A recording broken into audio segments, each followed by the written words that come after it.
नमस्कार मित्रों, जय श्री राम। मैं विनोद लक्ष्मी नारायण शुक्ला, अध्यक्ष पूर्वांचल जन कल्याण संस्था।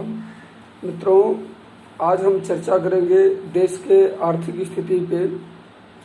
कल हमारे प्रधानमंत्री जी श्री नरेंद्र मोदी जी ने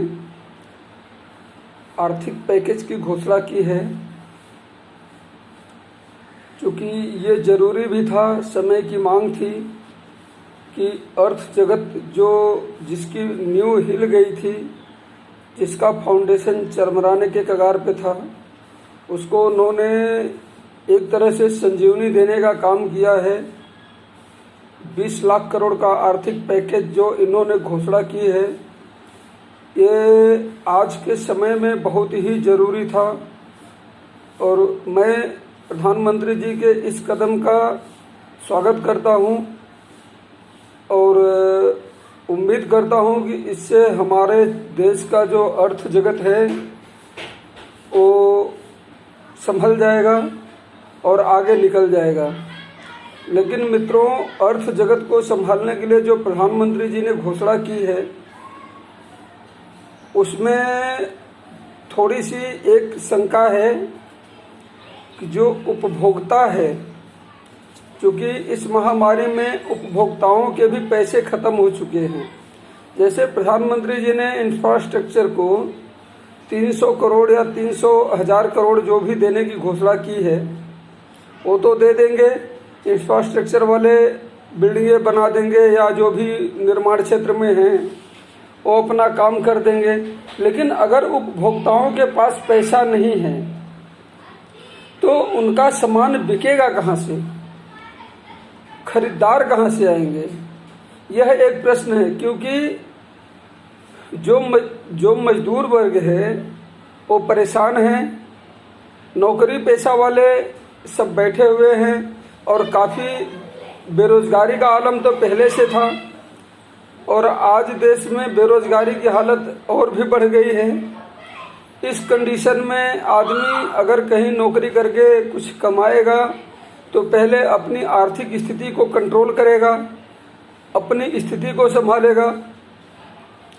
तो जो इंफ्रास्ट्रक्चर से माल तैयार होगा वो बिकेगा कहाँ और खरीदेगा कौन, ये एक सोचने की बात है। क्योंकि उपभोक्ताओं के लिए सरकार की तरफ से कोई घोषणा नहीं हुई है कि उपभोक्ताओं के लिए कोई घोषणा हो, ऐसी कोई बात नहीं है। सरकार ने बहुत पहले कहा था कि लोन की ईएमआई, जिनके ऊपर लोन है उनकी ईएमआई 3 महीने तक नहीं लेगी बैंक, लेकिन बैंकों ने लिया। ऐसे ही कोई होगा जिसका नहीं लिया होगा, नहीं तो 90% लोगों ने भरा है। मेरे हिसाब से, मेरे पहचान के तो सभी लोगों ने भरा है। सरकार ने घोषणा किया था कि स्कूल फीस 3 महीने तक नहीं मांगेंगे, लेकिन स्कूलों ने नोटिस भेजा है कि फीस भरना है। तो ऐसे ही कई जगह सरकार के आदेश की धज्जियां उड़ाई गई है। सरकार इस विषय पर भी ध्यान दे। अभी तक सरकार ने केवल आदेश दिया, आदेश का पालन हुआ कि नहीं हुआ इस विषय पे ध्यान नहीं दिया है। क्योंकि ये विषय भी गंभीर है, इस विषय पर भी ध्यान देना चाहिए। दूसरी बात मित्रों, सरकारी नौकरी वालों को तो जो कुछ समस्या होगी, मान लीजिए कुछ परसेंटेज कटे हैं पेमेंट के या जो भी बातें हैं, उनको तो कुछ न कुछ मिल रहा है। लेकिन प्राइवेट सेक्टर वाले जो एकदम बैठ गए हैं, जिनके पास कुछ भी नहीं है और उनकी इनकम भी एक सीमित दायरे में है और ज़्यादा से ज़्यादा लोग तो लोअर दर्जे के कर्मचारी होते हैं और इन लोगों के कामकाज के क्षेत्र में जो परेशानियां हैं, कभी सरकार ने इस तरफ ध्यान नहीं दिया है। काफ़ी लोग परेशान हैं, जो कि आज महामारी की तो बात छोड़ दीजिए, लेकिन जब महामारी नहीं था तब इनका बहुत शोषण हुआ है। आज हमारे उत्तर प्रदेश की सरकार ने उत्तर प्रदेश में लेबर लॉ को लगभग ख़त्म ही कर दिया है कि कंपनी मालिक मनमानी कर सकते हैं, जिसका फ़ायदा उठा सकते हैं। इससे लेबरों को तो पहले से भी कोई सरकारी मदद नहीं मिली है, अब तो कंपनियों का शोषण और बढ़ जाएगा। इस पर लगाम कैसे लगेगी? इस तरह से फ्री छोड़ना उचित है? मेरे हिसाब से तो बिल्कुल नहीं है, क्योंकि वर्करों का भी, श्रमिकों का भी ध्यान रखा जाना चाहिए, कामगारों का भी ध्यान रखा जाना चाहिए कि उनका शोषण हो रहा है कि नहीं हो रहा है, उनको उनके अधिकार मिल रहे हैं कि नहीं मिल रहे हैं। मित्रों, आज तक मैंने कभी किसी भी विभाग के सरकारी कर्मचारी को किसी भी कंपनी में जा करके ये पता करते हुए नहीं देखा है कि इस कंपनियों में जो वर्करों के, जो लेबरों के अधिकार हैं वो मिल रहे हैं कि नहीं, इनका ESIC बना है कि नहीं, इनका PF कट रहा है कि नहीं, सरकार के मानक के हिसाब से इनको पगार मिल रहा है कि नहीं, या जो भी सरकार के मानक हैं वो पूरे हो रहे हैं कि नहीं। ये सब चीज़ों को आज तक कभी भी किसी भी आज की सरकार में नहीं, मैं बहुत दिन से देख रहा हूँ कि कभी भी कोई भी श्रम मंत्रालय का कर्मचारी कभी किसी कंपनी में जा कर के श्रमिकों की स्थिति पर विचार नहीं किया, कभी किसी श्रमिकों के लिए कभी कोई आयोग गठन नहीं हुआ कि प्राइवेट सेक्टर के कर्मचारियों की क्या स्थिति है, उनको सब कुछ बराबर है कि नहीं है, उनके स्थिति के ऊपर विचार करने के लिए भी कोई आयोग का गठन हो, ऐसा कभी किसी सरकार ने किया नहीं है। मैं सरकार से मांग करता हूं कि सरकार इस विषय पर ध्यान दे, क्योंकि बहुत उम्मीद से लोग सरकार चुनते हैं और वोटिंग देने के टाइम पे एक तरह से इनके दिल में इतनी खुशी होती है कि आने वाली सरकार हमारी समस्याओं को सुनेगी, हमारे तरफ देखेगी और हमारी बातों को सुनेगी, हमारी जो ज़रूरतें हैं उसको पूरा करने की कोशिश करेंगी। मित्रों, पूरा करने की तो बात छोड़ दो, कोशिश भी नहीं किया जा रहा है कि प्राइवेट सेक्टर के कर्मचारियों को क्या मिल रहा है, क्या नहीं मिल रहा है। ऐसी स्थिति है हमारे देश में। तो मित्रों, इनके जो भी 20 लाख करोड़ दिए गए हैं, एक बात मैं और कहना चाहता हूं, मैं चूँकि काफ़ी कुछ देखता हूं, चेक करता हूं, फिर बोलता हूं। मित्रों, मैं एक बार एक बैंक के ब्रांच में गया था, तो देखा मैं और जगहों पे, तो वहाँ पे 2-3 बोर्ड हमें नज़र आए। एक बोर्ड पे लिखा था कि आप बैंक के किसी भी कर्मचारी से उलझेंगे, विवाद करेंगे, झगड़ा करेंगे तो आपके ऊपर दफ़ा इतने के अंतर्गत कार्रवाई की जाएगी, आपको इतना जुर्माना और 6 महीने या 1 साल की जेल, इतनी सज़ा दी जाएगी। लेकिन कहीं एक बोर्ड ये नहीं देखा कि जो भी बैंक का कर्मचारी या जिस ऑफिस में हम जाएं किसी काम से, सरकारी फर्मों में या जो भी हों, सरकारी कर्मचारी अगर किसी व्यक्ति का काम करने में हीला हवाली करता है या किसी भी व्यक्ति से बिना मतलब के उलझता है, तो उसके ऊपर इस दफ़ा के अंतर्गत कार्रवाई की जाएगी और इतने दिन, इतने रुपए की सज़ा और इतने दिन की जेल होगी। ऐसा बोर्ड हमने नहीं देखा कहीं। एक दूसरा बोर्ड देखा था जिस पे लिखा था कि बैंक में लोन लेना आपका अधिकार नहीं है, लोन देना है कि नहीं देना है ये बैंक की मर्जी के ऊपर डिपेंड है। मित्रों, जो प्रधानमंत्री जी ने 20 लाख करोड़ का पैकेज दिया है, मैं चैलेंज कर रहा हूं कि कोई भी व्यक्ति बिना 10% दलाली दिए अगर किसी भी बैंक से 1 रुपये का भी लोन पास करा लेगा तो बोलना।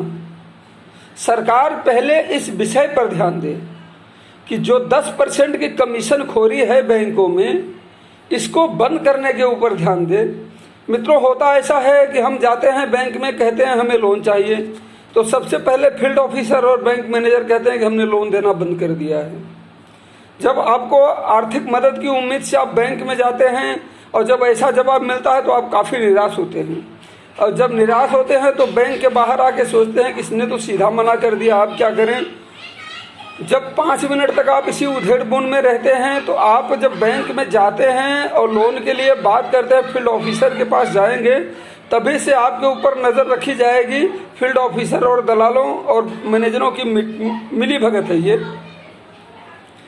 तो जब आप 5 मिनट तक इसी उधेड़-बुन में रहेंगे कि बैंक से भी हम फेल हो चुके, अब हम कहाँ जाएं, तभी उसी समय आपके पास एक आदमी आएगा और कहेगा कि क्या परेशानी है। तो आप कहें अरे यार मैं तो लोन लेने के लिए आया था, लेकिन फील्ड ऑफिसर ने सीधा मना कर दिया, मैनेजर ने भी बोल दिया कि हमने बैंक जो है लोन देना बंद कर दिया है। तो वो आदमी आपको बताएगा कि आप फला आदमी से मिलिए, वो आपका काम करवा देगा, ये उस आदमी का एजेंट होगा। तो आप बोलोगे कि यार उनको तो मैं जानता हूँ या नहीं जानता हूँ, तो उनको कैसे मैं कहाँ मिलेंगे, वो कैसे मिलेंगे, उनका कोई लिंक वगैरह कुछ भाई है तो दीजिए आप हमको। तब वो आदमी आपको एक फ़ोन नंबर देगा। तो सब कुछ वहीं उसी के इर्द गिर्द में हो रहा है। तो जब आप उस नंबर पे फ़ोन करोगे तो आदमी फ़ोन उठाएगा, बोलेगा भैया आपको कम से कम 5-6 किलोमीटर दूरी का हवाला देगा वो कि मैं इस जगह पे हूँ और अभी नहीं आ पाऊँगा, लेकिन आप टेंशन मत लीजिए, आपका काम करवा दूंगा। तो आप बोलोगे भैया आप ठीक है, आप अगर नहीं आ सकते आप बताइए, मैं आ जाता हूँ, मैं मिलूँ, क्योंकि आपकी तो मजबूरी है, मैं आता हूँ, मैं मिलता हूँ। तो बोलेगा ठीक है मैं इस जगह पे हूँ, आप आ जाइए। अब वो आदमी भाग करके उस जगह पे जाएगा, वहाँ पे जाके पहले से बैठा रहेगा, आपके पहुँचते पहुँचते वो आदमी बैठा रहेगा वहाँ पे, किसी चाय की दुकान पे, किसी मिठाई के दुकान पे, नाश्ता वाले की दुकान पे आप पहुँचोगे, आपकी ज़रूरत है, आप उसको नाश्ता कराओगे, चाय पिलाओगे, उसके बाद में बोलोगे भैया हमारी ये मजबूरी है। तो बोलेगे देखा यार बैंक वाले तो सुन नहीं रहे हैं, एक काम करते हैं, मैं आपका काम करवा दूंगा, लेकिन आपको 10% कमीशन देना होगा। अगर आप बहुत मजबूर हैं, आपके पास कोई रास्ता नहीं है, तो आप बोलोगे ठीक है भैया, आप ये नहीं समझोगे कि नहीं 10,000 का 10% कितना होगा या 1 लाख का 10% कितना होगा। आपको सिर्फ अपनी मजबूरी दिखेगी और वो बराबर मजबूरी का फ़ायदा उठा लेगा। फिर आपसे कागज़ लेगा, पूरा वो करेगा, उसके बाद लेके जाएगा फील्ड ऑफिसर के यहाँ, वहाँ पे पूरा ओके कराएगा। फील्ड ऑफिसर एक खाना पूर्ति करने के लिए आपके घर पे आता है, एक फॉर्म फिलअप करता है, उसके बाद में आपसे सिग्नेचर लेता है, फिर लेके जाके बैंक में बोलेगा ठीक है 3-4 दिन में आपका काम हो जाएगा, आप 3-4 दिन के बाद आइए। आप 3-4 दिन के बाद जाओगे, 50% कैश पैसा आपके अकाउंट में तुरंत ट्रांसफ़र हो जाएगा। फिर 50% के लिए कुछ दिन समय लेगा, फिर उस दिन आपको वो जैसा सेटिंग होगा उसके हिसाब से काम होगा। लेकिन ऐसी व्यवस्था हमारे लगभग पूरे भारत के सभी बैंकों में ऐसी व्यवस्था चल रही है और इस पर सरकार नहीं ध्यान देती।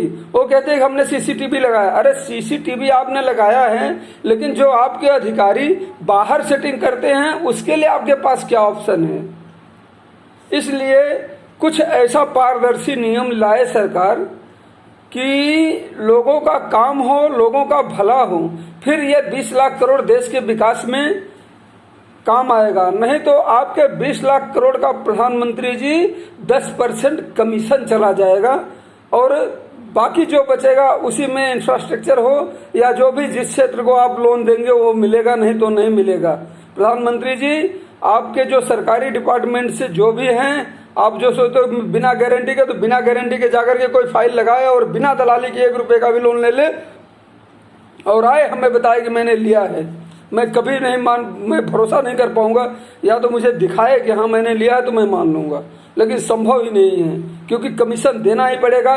इतनी बड़ी दलाली घुसी है बैंकों में। प्रधानमंत्री जी आपके नोटबंदी की भी धज्जियां उड़ाई है बैंकों ने, और आपके ये आर्थिक पैकेज का भी बैंक जो है धज्जियां उड़ा देंगे अगर आप कोई ऐसा सिस्टम नहीं बनाएंगे तो। इसलिए हम आपसे आग्रह करते हैं कि आप कोई सिस्टम बनाइए। आपके कदम बहुत ही सराहनीय, बहुत ही स्वागत योग्य हैं, लेकिन आप एक सिस्टम बनाइए जिससे लोग दलाली देने से बचें और आपका गुणगान करें। और जो भी है आप खुद समझदार हैं मित्रों। जय हिंद, जय भारत। अगर मेरा वीडियो अच्छा लगे तो शेयर करें, सब्सक्राइब करें। जय हिंद, जय भारत।